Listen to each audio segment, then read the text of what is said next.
ನಮಸ್ಕಾರ ಸ್ನೇಹಿತರೆ, ನಾನು ನಿಮ್ಮ ಪ್ರೀತಿಯ ಲಯನ್ ಕುಮಾರ್. ನೋಡಿ ಸ್ನೇಹಿತರೆ, ಸುಮಾರು 15 ದಿವಸದಿಂದ ಸಿಕ್ಕಾಬಟ್ಟೆ ಓಡಾಡ್ತಾ ಇದ್ದೀನಿ. ಆದ್ರೆ ಇದನ್ನ 3 ತಿಂಗಳಿಂದ ನನ್ನ ಪ್ರಯಾಸ. ಎಲ್ಲೇ ಹುಡುಕಿದ್ರು ನನಗೆ ಆಶ್ರಮಕ್ಕೆ ಜಾಗ, ಆಶ್ರಮಕ್ಕೆ ಮನೆ ಸಿಗ್ತಾ ಇಲ್ಲ.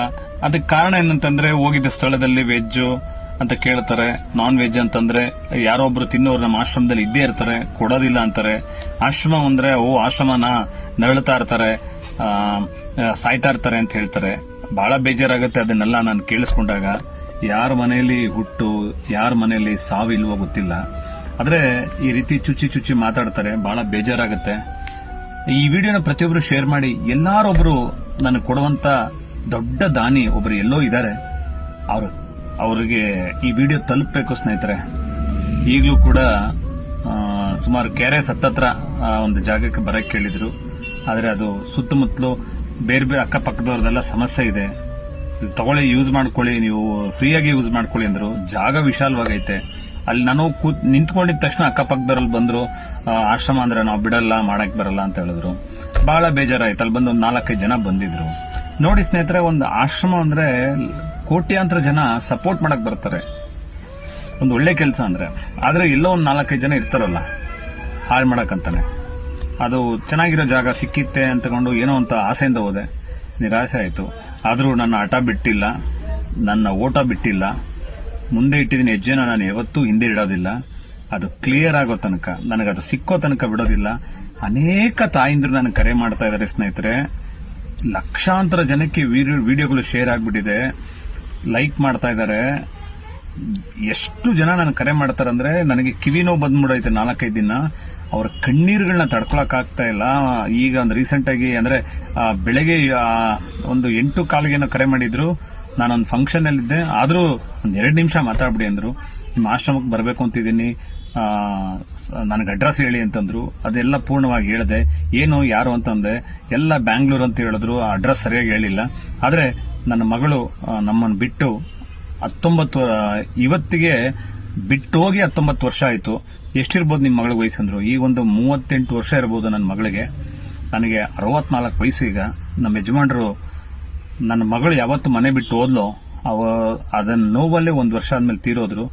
ಅಲ್ಲಿಂದ ಇಲ್ಲಿ ಗಂಟ ನಾನು ಒಬ್ಳೆ, ಒಂದೇ ನಮ್ಮ ಯಜಮಾನ್ರ ಮನೆ, ಒಂದು ಸಣ್ಣ ಮನೆ ಇದೆ. ಆ ಮನೆಯಲ್ಲಿ ಬ್ಯಾಂಗ್ಳೂರಲ್ಲಿ ಅದು ಎಲ್ಲ ಹೇಳಕ್ಕಾಗೋದಿಲ್ಲ.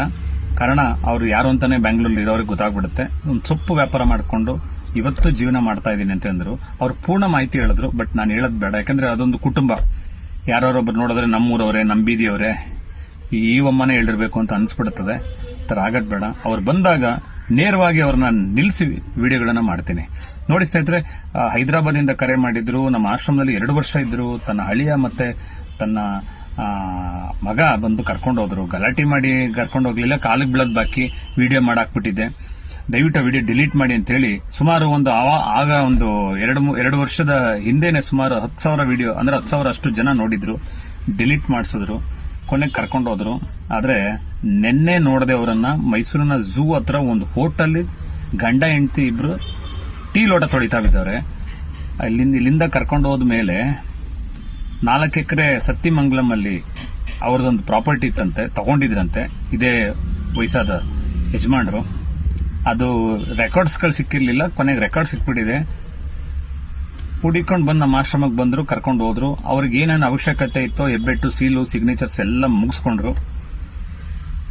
6 ತಿಂಗಳು ಅದು ರಿಜಿಸ್ಟರ್ ಆಗಿ ಡಾಕ್ಯುಮೆಂಟ್ಸ್ ಎಲ್ಲ ಕರೆಕ್ಟ್ ಆಗಿ ಅಪ್ರೂವ್ಡ್ ಆಗಿ ಎಲ್ಲ OTPಗಳು ಏನೇನೋ ಅವ್ರದ್ದು ವ್ಯವಹಾರಗಳು ಇರ್ತದಲ್ಲ, ಒಂದು ರಿಜಿಸ್ಟ್ರೇಷನ್ ಅಂದ್ರೆ ಅದೆಲ್ಲವನ್ನು ಮುಗಿಸ್ಕೊಳ್ಳೋ ತನಕ ಒಂದು 6 ತಿಂಗಳಾಗೋಯ್ತಂತೆ.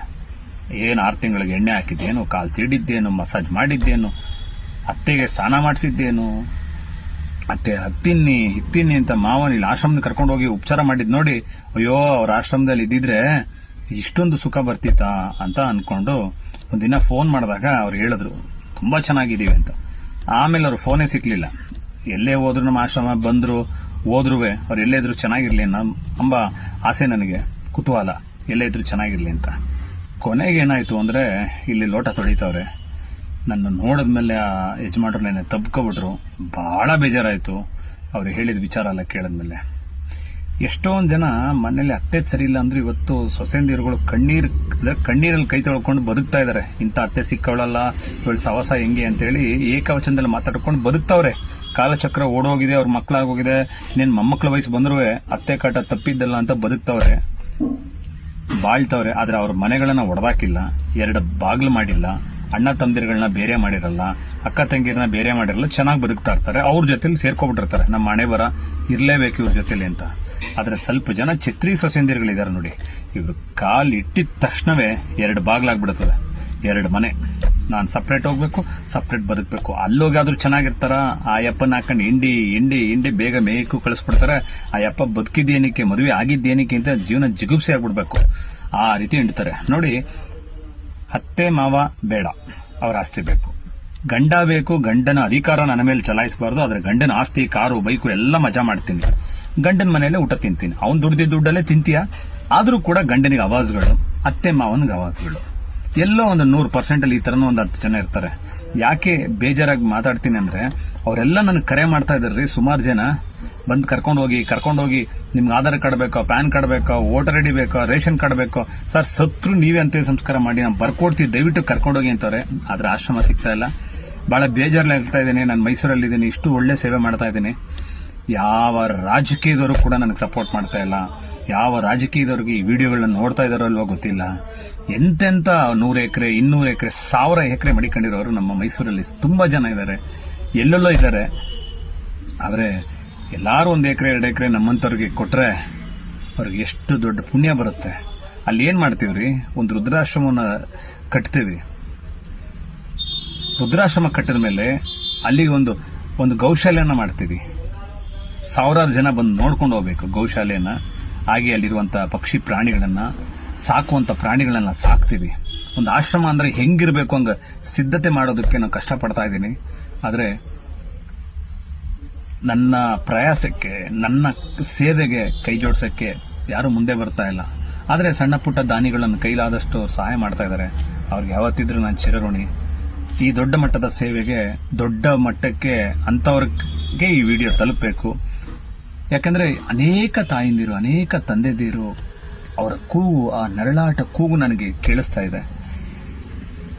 ಆದಷ್ಟು ಬೇಗ ಅವರನ್ನ ಒಂದು ಒಳ್ಳೆ ಸುಖ ಕೊಡಬೇಕು, ಒಂದು ಒಳ್ಳೆ ಆಶ್ರಮ ಕಟ್ಟಬೇಕು, ಆರಾಮಾಗಿ ತೋಟದಲ್ಲಿ ಓಡಾಡ್ಕೊಂಡಿರ್ಬೇಕು, ಆರಾಮಾಗಿ ಅವ್ರು ಚೆನ್ನಾಗಿರ್ಬೇಕು. ವಯಸ್ಸಾದವರು ಸಾಯೋ ಸಂದರ್ಭದಲ್ಲಿ ನಗ್ನಗ್ತಾ ಸಾಯ್ಬೇಕು ಅನ್ನೋದು ನನ್ನ ಆಸೆ. ಸಾವಂತೂ ಖಚಿತ, ಇವತ್ತವ್ರಿಗೆ ನಾಳೆ ನನಗೆ, ಅಷ್ಟೇನೆ. ಎಲ್ರಿಗೂ ಇದೆ, ಆದ್ರೂ ಅಹಂಕಾರ ಅಲ್ವಾ, ದುರಹಂಕಾರದಲ್ಲಿ ಬದುಕ್ತಾರೆ. ನಾನು ಸಾಯ್ತೀನಿ ಅಂತ ಗೊತ್ತಿರ್ತದೆ, ಇವತ್ತಿಲ್ಲ ನಾಳೆ ನಾವು ಸಾಯ್ಲೇಬೇಕು ಅನ್ನೋದು ಗೊತ್ತಿರುತ್ತೆ. ಸಾವು ಬರೋದ್ರೊಳಗೆ ನಾವು ಅಹಂಕಾರದಲ್ಲೇ ಬದುಕೋದು ಸ್ವಲ್ಪ ಜನ ಬದುಕ್ತಾರೆ. ಸ್ನೇಹಿತರೆ, ಆದಷ್ಟು ವಿಡಿಯೋನ ಶೇರ್ ಮಾಡಿ. ಯಾರಾದ್ರೂ ಪುಣ್ಯಾತ್ಮರಿಗೆ ಈ ವಿಡಿಯೋ ತಲುಪಲಿ, ರಾಜಕೀಯದವ್ರಿಗೆ ತಲುಪಲಿ, ಪೊಲಿಟಿಕ್ಸ್ ಅಂದ್ರೆ ಯಾರು ದಾನಿಗಳಿರ್ತಾರಲ್ಲ ಅವ್ರಿಗೆ ತಲುಪಲಿ, ಡಿಪಾರ್ಟ್ಮೆಂಟ್ ಅವ್ರಿಗೆ ತಲುಪಲಿ. ನನ್ನ ಸೇವೆ ಮಾಡುವಂತ ಅನೇಕ ಅಧಿಕಾರಿಗಳು ನೋಡ್ತಾ ಇದ್ದಾರೆ.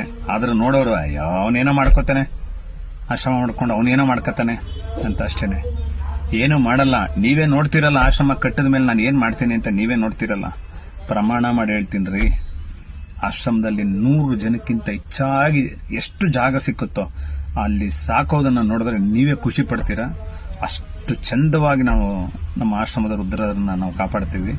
ಇಷ್ಟು ವರ್ಷ ಕಾಪಾಡ್ಕೊಂಡ್ ಬಂದಿದ್ದೀವಿ. ಇನ್ನೂ ಕಾಪಾಡಬೇಕು ಅಂತಂದ್ರೆ ರೋಡಲ್ಲಿರೋರು, KRS ಪಟ್ಲು, ರೈಲ್ವೆ ಸ್ಟೇಷನ್ ಹತ್ರ ಇರೋರು, ನಾವು ಅನಾಥರು ಅಂತ ಊರು ಬಿಟ್ಟು ಬಂದವರು ಎಲ್ರಿಗೂ ಆಶ್ರಯ ಕೊಡ್ತೀನಿ.